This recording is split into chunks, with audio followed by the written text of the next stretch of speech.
question.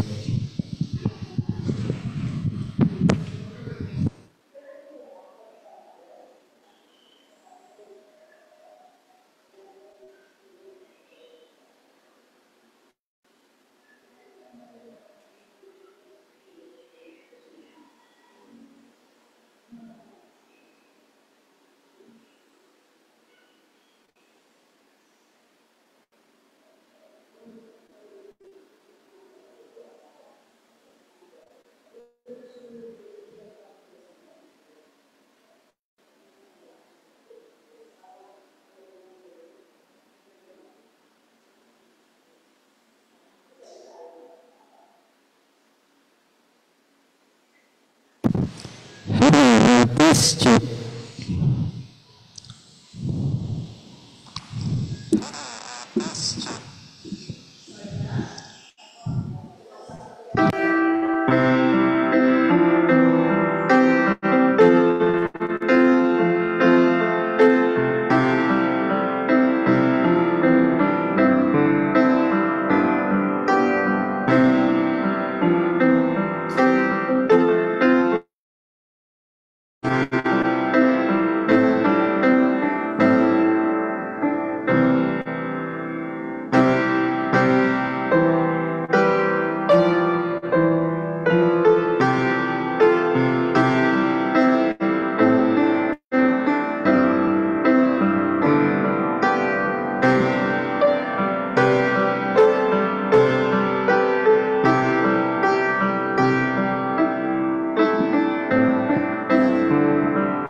Lapit at makinig. Lapit at makinig, magpaparangal sa Diyos. Sa inyong aking isasaysay ang kanyang ginawang kabutihan. Ako ay tumawag sa Diyos, ay magpuri kanyang karangalan, aking sinasabi.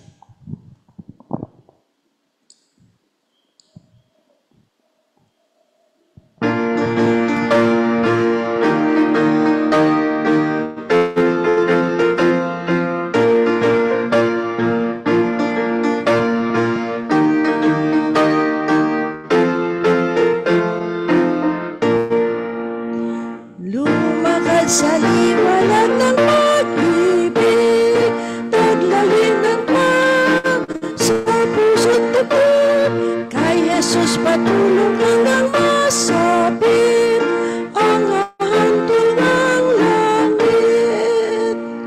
Hayat lakbayin ang matataas na salungain.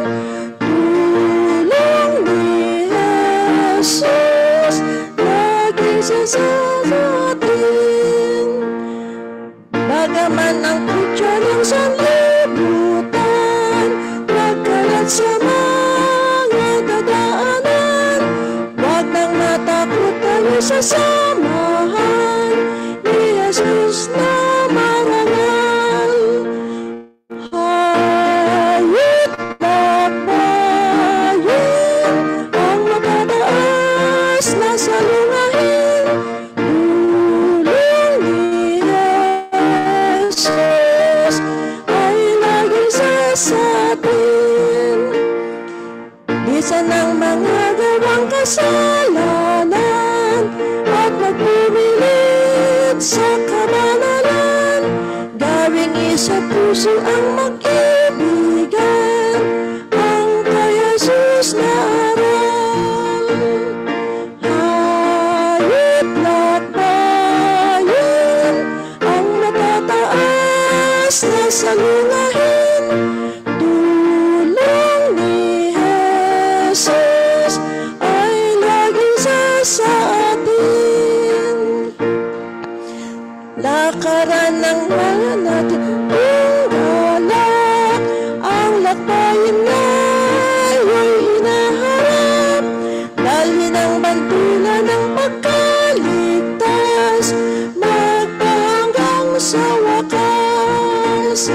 Hayat lakbayin ang matataas na gagawain. Tulong ni Diyos ay laging sa atin. Amen. Tayo po ay manalangin. Ama naming Diyos, napakamangyarihan sa lahat. Salamat po, Panginoon, sa oras na ito. Kami ay sama-sama, Panginoon, na naririto upang itaas ang iyong pangalan at makinig ng iyong salita, Panginoon. Salamat, Panginoon, sa presensya ng bawat isa. Nawa, Panginoon, ihanda mo ang aming mga puso, ang aming mga isipan. At kayo, Panginoon, ang pumagitna sa amin. At padama mo, Panginoon, ang inyong banal na espiritu sa aming kalagitnaan ito. Salamat, Panginoon, sa bawat isa, Panginoon. Ang lahat pong ito ay dinadalangin namin na sana, Panginoon, ang mensaheng maririnig namin ay maging isang gabay, isang ilaw sa aming buhay, Panginoon. Salamat po. We love you, Lord. In the mighty name of Jesus we pray. Amen.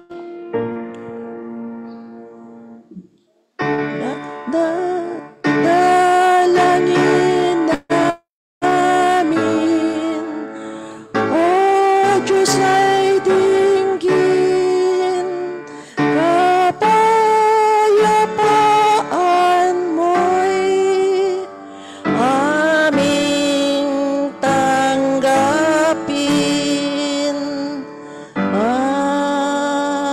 Amen.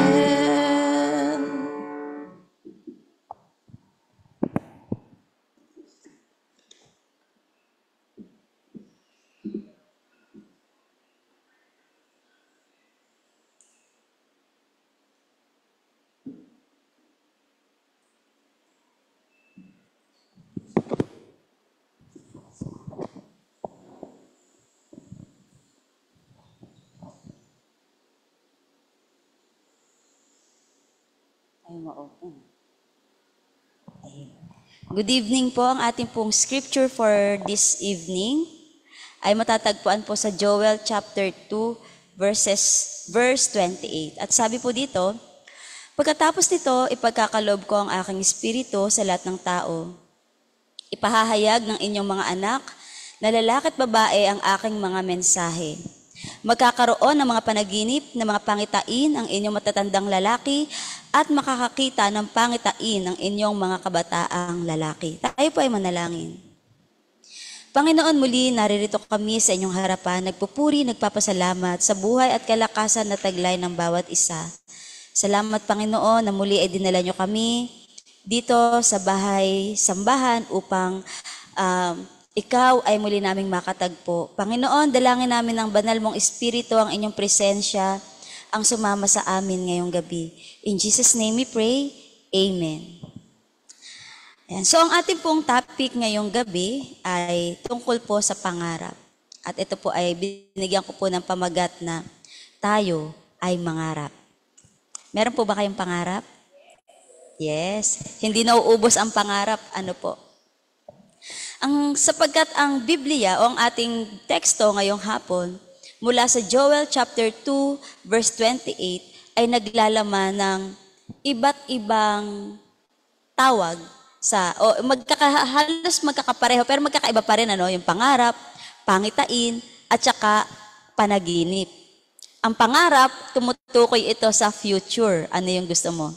Samantala ang panaginip, ito ay nangyayari tuwing ikaw ay tulog. Maaari ding sa gising, di ba? Daydream naman yon. Okay. Samantala, ang pangitain, ito ay tila ba isang espesyal o naglalaman ng isang espesyal na mensahe na pag sinabi natin pangitain, ito ay nanggaling, syempre, sa ating Panginoon. Ang sabi ng Joel chapter 2 verse 28 ay ipagkakaloob ni Yahweh o ng Panginoon ang kanyang espiritu sa lahat ng tao. Napakaganda, ano po? Na tayo ay pinagkalooban ng Panginoon ng kanyang banal na espiritu.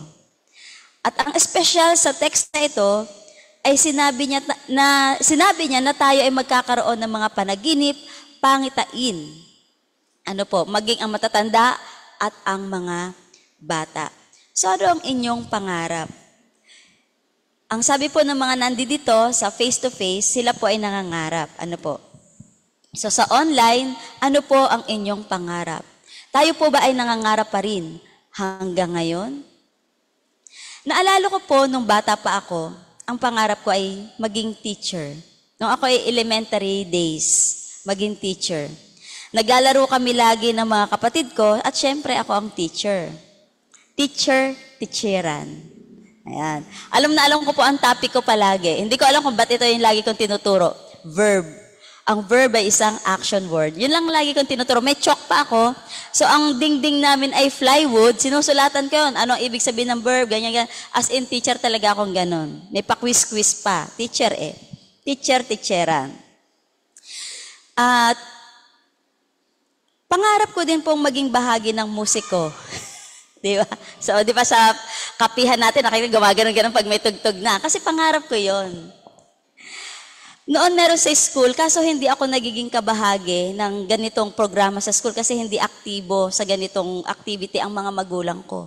So, kahit gusto ko, hindi ko masabi sa kanila na gusto ko. Pero gusto ko po iyon. Tapos, nung high school na ako, ang pangarap ko ay maging isang Kung Fu Master. O, di ba? Kung Fu Master! Mahilig po ako manood ng mga karate movies, yung mga Voltes 5, Bioman. Hindi ko po yung pinapalagpas, Sailor Moon. Yung mga talagang maging tagapaglaban. Alam mo, nitong 40th birthday ko po, dahil nga ako ay may pagkaganyan. Nag-isip po ako ng team sa birthday ko, although hindi ko siya nagawa dahil ako ay naging busy. At saka naisip ko, ay sayang yung pera. Di ba? Parang hindi na kasi practical sa panahon niya mag-party-party. Naisip ko, ako talaga ay gusto kong magkaroon ng pictorial na ako yung naka-Sailor Moon costume. Nagtitingin ako sa Shopee ng costume, pero sabi ko, pag ito yung sinuot ko, halata yung tiyan ko malaki. So, yung naka-discourage sa akin, yung hindi na ako hubog Sailor Moon. Mami na Sailor Moon na, di ba? So, yun. So, inalis ko na siya sa isip ko.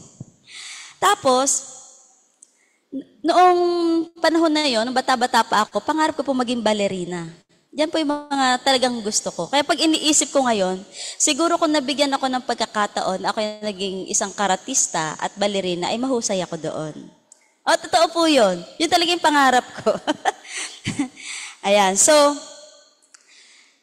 nung college life na po, hindi ko na alam kung ano yung pangarap ko. Pagka-graduate ko ng college, eto naman po yung pangarap ko. Dahil nga, medyo na-confuse ako. Alam mo yung mga time na nasa wandering state ka, na hinahanap yung sarili mo, ano yung gusto mo, ganyan. So, nung nakalipas na ako medyo sa ganong status, naisip ko naman, ano ba talaga yung pangarap ko? Niisip ko siya. So, parang, nataon, meron kaming workers retreat. Ang tanong, ginrupo kami sa 10 yata yun. Ang tanong, ano ang pangarap mo? Nag-isip ako ng malalim. Alam niyo ba kung anong pangarap ko? Wala nyo? Maging may bahay. Hindi pa yan. Kasi sabi ko noon, gusto ko 25 years old ako mag-aasawa. Ang pangarap ko po, maging prinsesa. Nagulat kayo, sa Ate Lisa, gulat na gulat. Alam nyo, ganyan din ang reaksyon ng mga pastor na kasama ko. Tapos pinagtatawanan ako. Sabi ko, bakit? Yun ang pangarap ko eh. Sungit ko pa. Siyempre, i-defend ko yung sarili ko. Bakit? Yun ang pangarap ko eh. Malay nyo, magkatotoo. O, di ba? Ay, oo nga, no. Di bale, pangarap mo naman yun eh. Baka nga magkatotoo. Ano pa? Ano daw? Wala nang bayad ang pangarap, di ba? Libre ang mangarap. Okay. So, alam nyo po, iniisip ko baka ang naging pangarap kong prinsesa, Cinderella yata ako ngayon. Tagalinis, tagaluto, Pero prinsesa pa rin.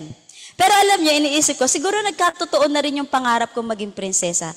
Ito yung araw na ikinasal ako, mukha naman akong prinsesa noon. Kaya laging dahil alam ni Carl na gusto kong maging prinsesa, yung wedding gown ko, ang itsura niya, pang princess, ball gown, ganon. Yun. Tapos, ang sabi ko noon, gusto ko pag kinasal ako, medyo perfect fit naman yung itsura ko. Nagpa-brace ako noon. Tapos, on that day, before that day, pinatanggal ko yung braces ko. Ayun, hanggang ngayon, di na naibalik. Ayun, gumanda naman yung ngiti ko. Di ba? Yun yung mga pangarap ko. So, nung edad kong 30, 31, 32, pinangarap ko na pong magka-boyfriend, magkaroon ng partner. Talaga pong duman ako dyan sa paninikluhod sa Panginoon para bigyan niya na ako ng kapartner. So marami pong, hindi naman po ako walang partner dahil walang may gusto sa akin, excuse me. Di ba? Ang lakas mag-excuse. Totoo yan, pero sobrang choosy. Alam niyo ba, sabi ko kay Carl nung mag-asawa na kami, napaka-choosy ko, ikaw naman ang napili ko. Sabi kong gano'n. Pag yung, alam mo yung uma-etchos-etchos ka, gano'n. Tapos siya naman, kinikilig, gano'n, pakyut-pakyut sa akin. Ayun. So, pinangarap ko noon na maging nanay. Ayan, yun na. So, yung may inihahatid sa school at pumupunta ako sa school dahil may event. So, it already happening na po ito. It's already happening. So, napakarami kong pangarap, ang hindi lang po natupad ay yung maging kung fu master ako. At maging ballerina, although marunong po akong sumayaw ng konti. Saan tayo dinadala ng ating pangarap? Masama ba ito? Hindi. Dahil ang sabi nga at sinabi ni Kuya Eric, libre ang mangarap. At sa totoo lang, ito po ay hindi lang libre. Ang pangarap ay kaloob ng Diyos. Ang panaginip, ang pangitain ay kaloob ng Diyos. Ang pagpapahayag ng pangarap, panaginip ay kaloob ng Diyos. Diba? Sa Bible characters, si Joseph, si Daniel, sino pa nakakapag-explain ng panaginip. It's a gift. Ano po? At ang makakita ka ng pangitain is very mahiwaga. Nakakapangilabot na makakita ka ng pangitain. Alam niyo po, noong 7 months kasi si Alo bago siya ibinigay sa amin ni Lord. Pero, yung confirmation na buntis po ako, alam niyo, nagpipray lang ako, Lord, sana bigyan niyo na po ako ng anak. Alam niyo, hindi naman ako tulog. Pero sinagot ako Sabi niya sa akin, alam mo, magkakaroon, parang, tinatandaan ko yung word Sabi niya, magkakaroon ka na ng anak. Alam niyo, sabi ko, pag tinetestify ko ito, parang naiiyak ako. Kasi sino ba ako para bigyan ng ganoong klaseng pangitain? Although, Diakonisa ako, pero alam ko sa sarili ko, marumi ako, makasalanan ako. Pero sino ba ako para bigyan ng Panginoon ng mga ganoong pangitain? Bago rin ako ikasal, bago ako magka-boyfriend, alam niyo po ba, nagkaroon din ako ng vision. Dahil, ito naman, very simple, pero tuwang-tuwa ako kasi, syempre, tinatawag na akong old maid, 31, 32, wala na ako sa kalendaryo, mapainit lang ng konti yung ulo ko, sabi, ay, mo na, old maid na iyan. Tapos, yung kapatid ko kukunin yung anak kasi baka mapagalitan pag umuwi akong ganun. Ang revelation sa akin ng Panginoon ay yung love story ni Rachel at saka ni Jacob. Ano yun? Ang title niya, ako yung magtuturo ng lesson sa grupo. Ang title ng lesson, The Bride Worth Waiting For. Di ba? Ang ganda. Sinong hindi may iyak doon? Kapag sinabing, The Bride Worth Waiting For. Kasi ang tagal mantakin nyo. 25 ko ginusto nung magkaroon ng partner. Kaya sabi ko, Lord, in the age of 20, hanggang hindi ako nakakatapos ng 4 years, ano nyo po muna ako sa mga boys. Kasi lapitin din naman tayo, di ba? Sabi ko, Lord, ano nyo muna ako dyan. Tumagal naman, So, yun. So, The Bride Worth Waiting For. Alam ko, pinost ko yun sa Facebook dahil tuwang-tuwa ako. Wala pa si Carl noon, pero alam kong may ibibigay si Lord sa akin. Ang sabi ng isang manunulat, ang taong walang pangarap, pangitain o walang panaginip ay walang karapatang maging tao. Kasi pinagkalooban tayong lahat ng espiritu. Ang kahabag-habag ay hindi iyong walang kapera-pera, kundi ang kahabag-habag ay iyong taong walang kapanga-pangarap. Ang gusto na lang palagi, heaven ang buhay, walang ginagawa, kakain, tutulog, tambay. Yun daw po ang kahabag-habag na tao. Ngayong Labor Day, ano kaya ang pangarap ng mga manggagawa natin? Ako po, hangad ko na maibigay yung nabasa ko po na sa Facebook na 1,190 na sweldo kada araw. Kasi parang kanina, nabasa ko na naman yung computation ng sweldo at saka nung bilihin. Kumbaga kulang. Mahal ang bilihin ngayon, lahat mahal. Mahal din magpa-check up. Dati 400, 500, pero ngayon parang nasa 800 to 1,000 na, check up pa lang yon. So mahal nga ang bilihin at iba pa, subalit bahagya lamang ang pagtaas ng sweldo. Alam niyo po, nung minsan nagpunta ako sa Quiapo, ba't nga ba? naghahanap ako ng pang-chapel uniform ni Alo. Lahat mataas yung mga binibili. Isda, damit, kung ano-ano. Ay, opo. Sabi ko, lumabas si Alo. Sabi ko, wala na po bang mas mababa pa dyan? Sabi niya, wala na, lahat na, mataas ngayon. Sabi nung nagtitinda sa akin, parang naiinis kasi hindi nga ako makapili ng bibiling ko. Ay, oo nga po, no. Sa isip ko, ako na lang talaga ang hindi tumataas. Tapos sabi ko, umalis na ako doon na natatawa ako sa iniisip ko. So, sana po, ang aking prayer sa mga manggagawa ay maging pareho ang treatment ng provincial rate at maging Manila. Pareho lang naman ang presyo ng bilihin. Kadalasan nga, mas mahal pa sa probinsya. Pero bakit may ganong treatment na kapag Manila mas mataas, pag probinsya mas mababa? Parang wala pa akong nababasang news or any article about that. Kaya hindi ko po alam. Kasi hindi rin po ako palabasa. Ayun. So sa ilang pangyayari sa buhay ko, ilang pangarap o pangitain na rin ang nakita ko. So, una, nung tinawag ako ng Diyos upang maging diakonisa, at pangalawa, nung ikinasal ako, at nung magkaanak ako, ayan. So, noong may problema po ang ate ko, napanaginipan ko siya. Ang sabi ng tatay ko, tulungan niyo si Cheche. So sabi ko, bakit kaya? Bakit kaya tutulungan si ate? Sabi kong ganun. So ang ginawa ko, tinawagan ko siya. Ate, napanaginipan kita. Sabi niya, bakit? Kasi sabi ng tatay, tulungan ka daw namin. Sabi ko, bakit? Anong meron? Yung pala, that time, may problema siya. Ayun. So tayo binibigyan ng Panginoon, ng mga ganyang gift. Dahil para maging agent tayo, maging messenger niya tayo. At at the same time, makatulong tayo sa ating kapwa. Ang sabi ng talata ay ipinagkakaloob niya ang espiritu sa lahat ng tao.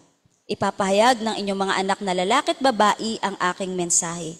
Ang susi upang makakita ng pangitain at panaginip ay ang Espiritu ng Panginoon. Siya ang magpapahayag ng mga ito sa atin, siya rin ang magpapaliwanag nito sa atin.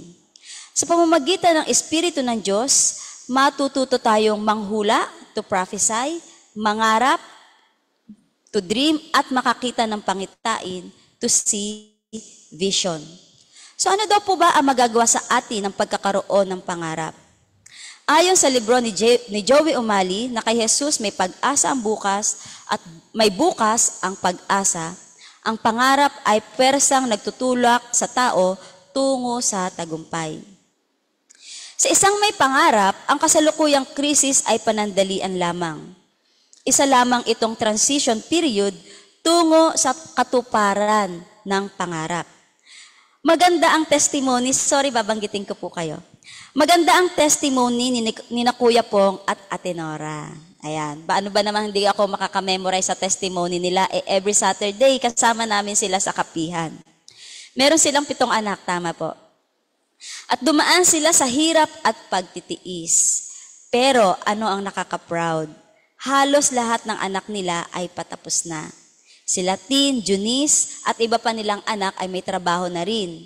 Sa pamamagitan ito ng kanilang pagsisikap, si Kayla na lang ang natitira. Ayon, si Joshua. Dumaan sa halos walang makain, pero ngayon ay okay na. Yan yung sinasabi nating, ang hirap ay transition period lamang tungo sa pangarap. Si Ate Eleanor ay isa ring single mom na naitaguyod sina Eunice at Kirsty na makatapos sa kolehiyo sa UST. Ang sabi niya ay napatapos niya ang 2 ito sa pamamagitan ng credit card. Bakit? Dahil sa pangarap na maitaguyod ng matagumpay ang kanilang mga anak kahit mahirap. Walang imposible sa may pangarap. Sa TV ay may ilan ding mga personalities na nanggaling sa hirap, pero ngayon ay may maayos na buhay. Ang totoo ay hindi ibang tao ang sisira sa iyong pangarap. Ikaw ang maaring sumira ng iyong pangarap. Ang kasalukuyan ay hindi natin maaring mabago sa pamamagitan ng laging paglingon sa kabiguan ng nakaraan. Ang kasalukuyan ay maaari lamang nating mabago sa pamamagitan ng palagi ang pagtanaw sa tagumpay ng kinabukasan. Kaya dapat wala pong sukuan. Ano po? Wala pong hihinto. Huwag kang bibitiw bigla. Ayun ang sabi ng awit. Ano po?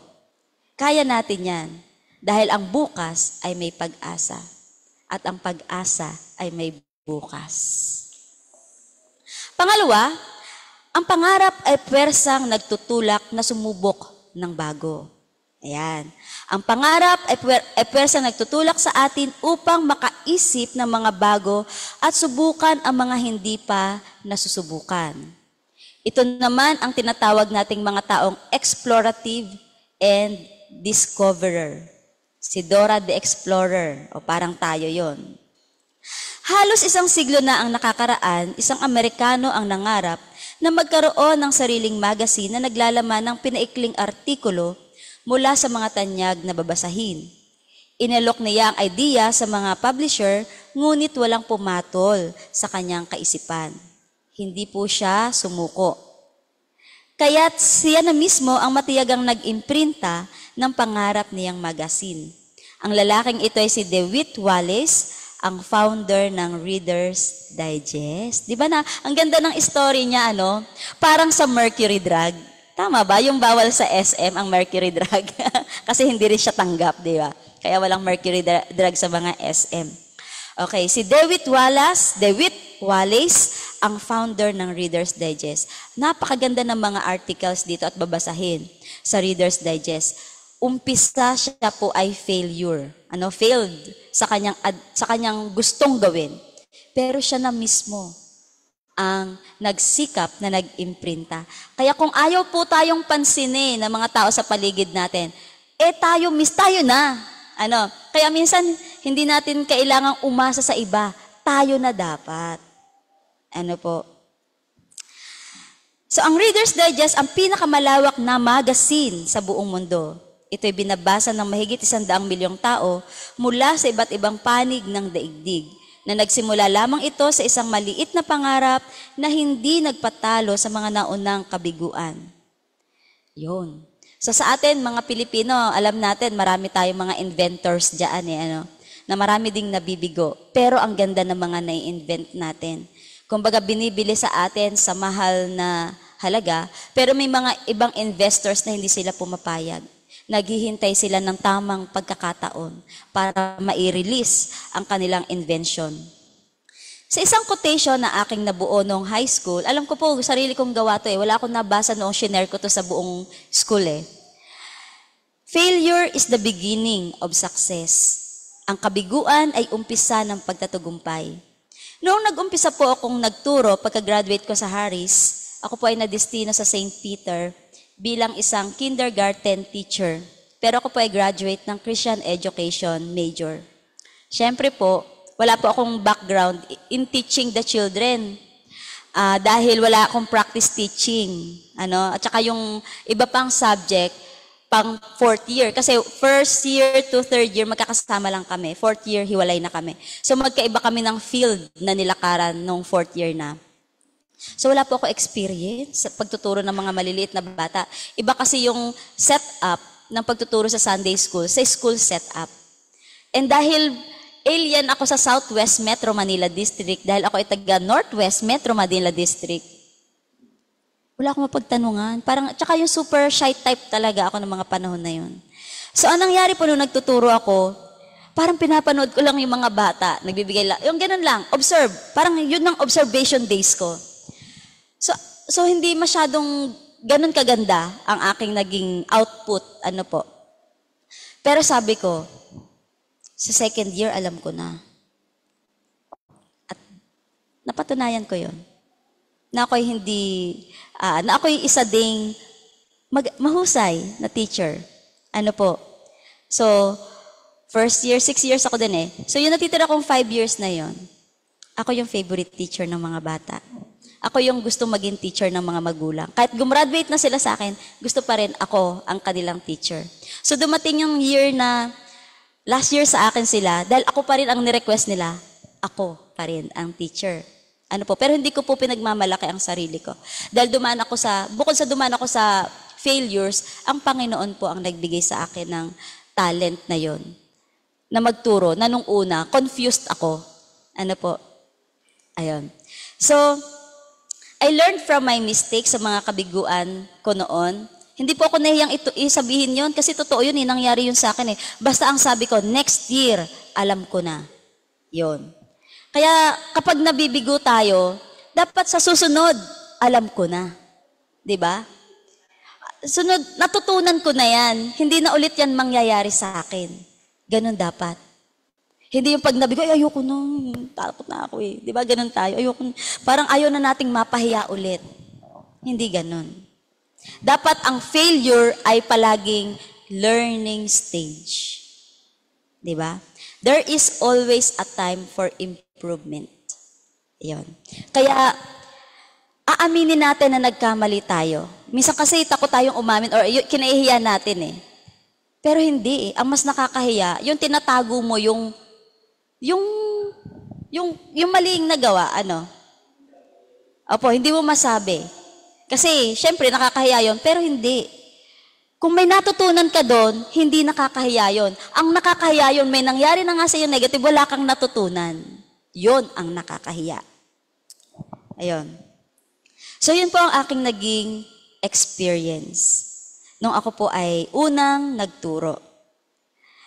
Sa ating pananampalataya o sa ating mananampalataya, hindi lamang pangarap, panaginip at pangitain ang nasa atin. Katulad ng sinabi ko po kanina, nasa atin ang Espiritu ng Diyos na siyang nagtuturo at tumutulong upang matupad ang ating mga pangarap, pangitain at panaginip. Alone we cannot do it, but together with God, nothing is impossible. Yan ang sinabi ni Jesus last Sunday. If you remain in me and I remain in you, ask whatever you want and it shall be given you. Diba? Wala kayong magagawa kung kayo ay hiwalay sa akin. Ayon sa Efeso chapter 3 verse 20, sa Kanya na makakagawa ng higit pa kaysa maaari nating hilingin at isipin, sa pamamagitan ng Kanyang kapangyarihang nagahari sa atin, walang matayog na pangarap na hindi natin maabutin o kayang abutin sa pamamagitan ng pagpapala ng Diyos. Walang malaking panaginip na hindi matutupad sa pamamagitan ng basbas ng Diyos. Kaya kailangan nating hilingin, katulad na sinabi ko last Sunday, yung according to God's Word. Okay? Walang mataas na pangitain na hindi magaganap sa pamamagitan ng pagkasi ng Diyos. Ulitin ko po ang binasa kong verse kanina sa Joel chapter 2, verse 28. Pagkatapos nito, ipagkakaloob ko ang aking espiritu sa lahat ng tao. Ipahayag ng inyong mga anak na lalaki at babae ang aking mga mensahe. Magkakaroon ng mga panaginip, ng mga pangitain ang inyong matatandang lalaki at makakakita ng mga pangitain ang inyong mga kabataang lalaki. Ngayon po, gusto kong i-open nyo ang inyong mga kamay. Open nyo po sa Panginoon. Sabihin po natin, aking tinatanggap ang Espiritu ng Diyos. Ang magkaroon ng panaginip, mga pangitain, at pangarap. Salamat po, Panginoon. Tayo po ay manalangin. Panginoon, sa gabing ito ay pinupuri ka namin. Napakaganda, Panginoon, ang mensahe nyo sa amin na kami ay binigyan nyo ng inyong banal na Espiritu. Kami ay magkakaroon ng mga pangarap, mga pangitain, mga panaginip, Panginoon, na inyong ibinigay at pinagkaloob sa amin ng inyong, na mayroon ninyong basbas. Panginoon, sa gabing ito, ikaw ang maghari sa buhay namin at sa mga araw na susunod pa. Salamat, Panginoon, dahil muli mo na namang ipinakita ang inyong kapangyarihan, ang inyong kabutihan at ang inyong pag-ibig. Iniaalay namin sa inyo ang aming buhay at ang lahat-lahat sa amin. Sa matamis na pangalan ni Jesus. Amen.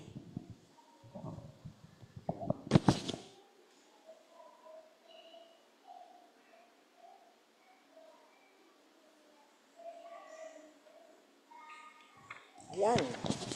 Ayan, salamat po sa napakagandang mensahe ng ating diakonesa na huwag tayong mabahala, huwag tayong mag-alala na magkaroon tayo ng pangarap, panaginip, at suriin natin yung ating pangitain dahil ang Holy Spirit ay laging gumagabay sa atin sa bawat sandali na ating buhay. Salamat po. Ngayon po ay panahon na tayo ng ating paghahandog. Ating pong dalahin sa harapan ng ating handog habang tumutugtog ang ating diakonesa.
Umasan, ako'y aakbayan, tiwala sa Diyos ay matibay.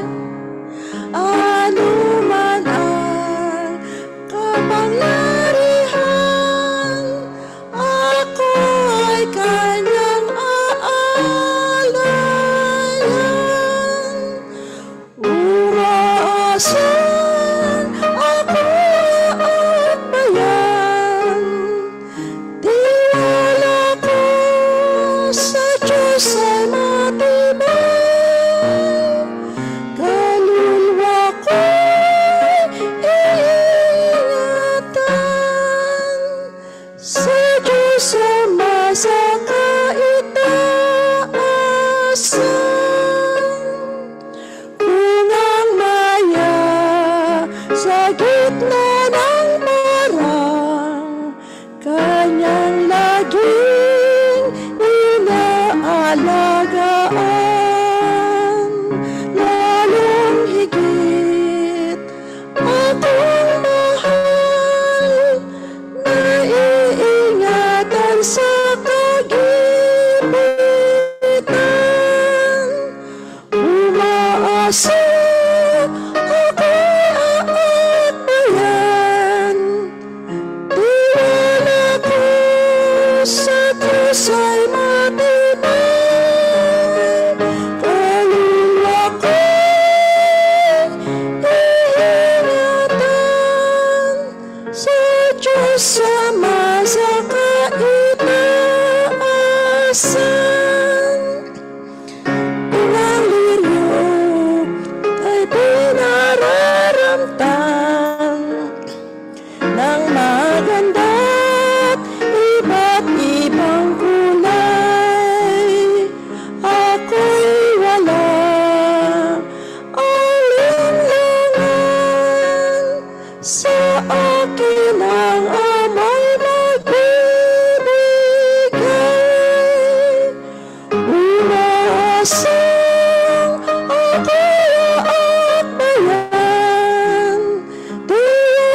sa Diyos Ama sa kaitaasan. Sa Diyos sila nagapang tiwala, sa gitna ng kahirap at bigla, sa kalwalhati at sakuna, babantayan ako ni Bathala. Umaasan ako ang bayan, tiwala sa Diyos ay matibay. Kaluluwa ko'y iingatan, sa Diyos Ama sa kaitaasan.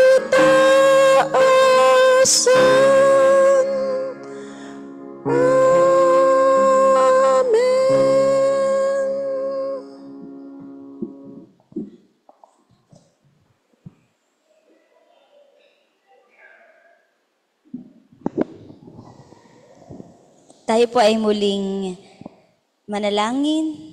Panginoon na may lalang ng langit at lupa, narito kami muli, Panginoon, nag-aalay ng pasasalamat. Lord, dalangin namin ang aming mga manggagawa. Tulungan niyo po sila sa lahat ng oras, sa mga panahon na ito, Panginoon, na napakainit. Lord, dalangin namin na paratingin niyo po yung ulan na siyang didilig sa mga halaman. Lord, tulungan niyo po kami. At nawa, Panginoon, mapatawad niyo kami sa aming pagkakasala sapagkat hindi namin nagawa ang aming tungkulin, ang pagiging mabuting katiwala ng kalikasan na ito. Panginoon, hinihiling ko po na ituro niyo po sa amin at muli niyo po kaming gisingin at tulungan niyo po kami, Panginoon, na magmahal sa kalikasan na inyong ginawa. Panginoon, sa oras na ito ay nilalapit din namin ang aming mga mahal sa buhay, ang aming mga pamilya, ang mga bata, ang mga magulang, Panginoon, at maging ang mga nakatatanda. Panginoon, lalong higit nilalapit namin sa inyo ang kapatiran namin na may karamdaman sa oras na ito. Lord, bigyan niyo po sila ng kagalingan at kaginhawahan. Panginoon, hinihiling ko rin po ang mga anak mo na naguguluhan ang kanilang mga isip, Panginoon, mga problema na kanilang dinidibdib, na hinahanapan nila, Panginoon, ng solusyon. Ikaw, Panginoon, ang magbigay sa kanila ng katugunan sa mga problema at maging sa lahat ng mga pangangailangan.